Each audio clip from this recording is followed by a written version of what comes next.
Hello everyone and welcome back to Wisdom Channel, your daily dose of global news with a twist. Recently, the world's spotlight has been shining on a surprising story. Donald Trump is pressuring Apple to bring its factories back to the US. He's made it crystal clear.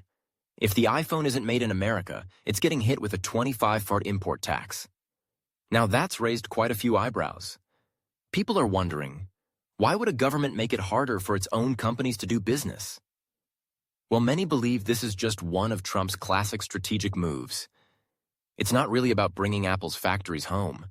It's more about sending a strong message to countries like China and India. Let's break this down.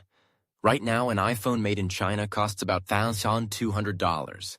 Add the 25% tariff, that's of $2,500. Not cheap, but still far less than producing the same phone in the US, where labor and manufacturing costs would easily push the price to $2,000, $3,500 per phone. Why? Because US workers are expensive. Americans are used to white-collar jobs, not screwing in tiny bolts on an assembly line. Even US Commerce Secretary admitted this. America simply doesn't have the labor pool to mass-produce iPhones. Meanwhile, China isn't just attractive because of cheap labor anymore. It's the sheer number of highly skilled technicians they've trained over the years.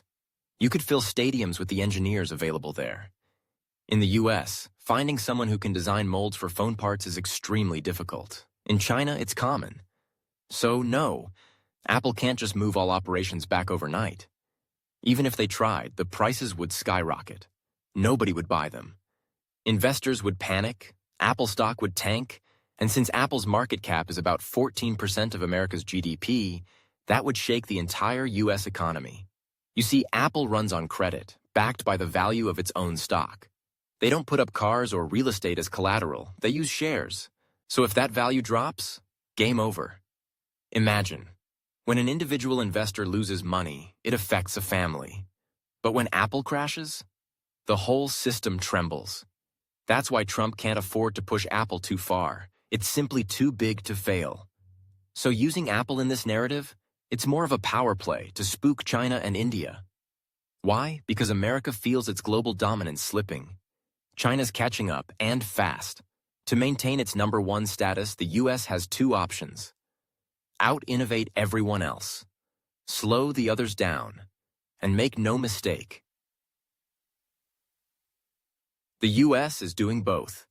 It leads in technology, innovation, and soft power. But slowing others down, that's happening too, whether through trade wars, tariffs, or sanctions. Just yesterday, the US Vice President declared that America will stop interfering in other countries' internal affairs. Translation? They've been doing it for decades. The US doesn't just sit back and watch the world evolve. It steers it, often from the shadows. After the fall of the Soviet Union, American strategists believed no country could rise to challenge them. So they outsourced manufacturing, giving jobs to poor countries while focusing on high-value sectors like medicine, law, and software. Why sweat the small stuff when you can rule the world with ideas? And it worked. Until China stopped playing by the script. Instead of buying KFC, Starbucks, Teslas, and iPhones forever, China started making its own versions, often better and cheaper. And that was not part of the plan. Now, the US realizes it can't rely on soft power alone. It needs hard power too, factories, hardware, supply chains. Software is useless if you can't build the devices it runs on.